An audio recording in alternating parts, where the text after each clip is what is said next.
This is Reality Dispatch, written by Jim Minns.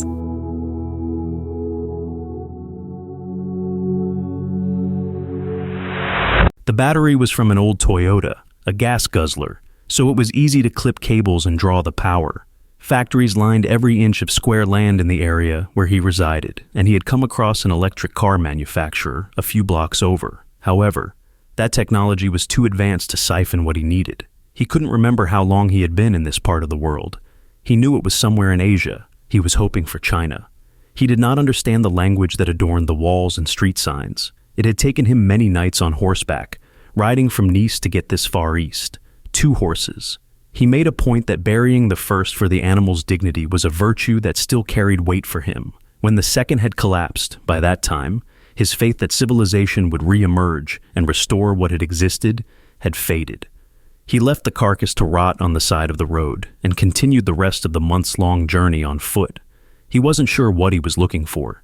He didn't think to venture west. The fallout of the toxic air was rumored to emit from the western seaboard of Spain.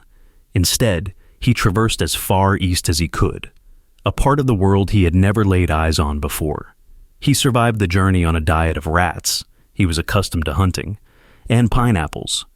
The fruit would be considered a delicacy now, and he longed for the sweet taste. He clipped the cables to the battery and placed the corresponding pegs to the end of the hand iron. There he hovered it over the motherboard of the phone that lay in 3 pieces on the table where thousands of workers used to manufacture them by the hour.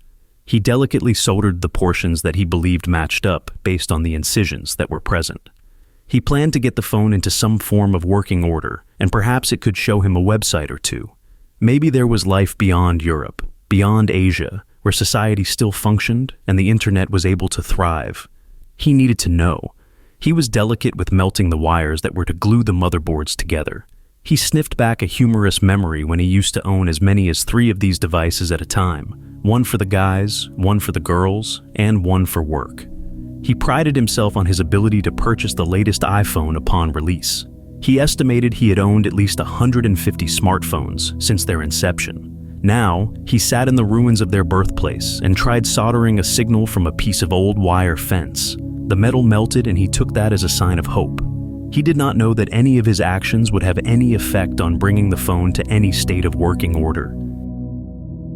He was motivated by a combination of hope and boredom. He longed for company. He'd repair a window if it meant he could speak with his neighbors. This was the same thing, even if it was a useless endeavor.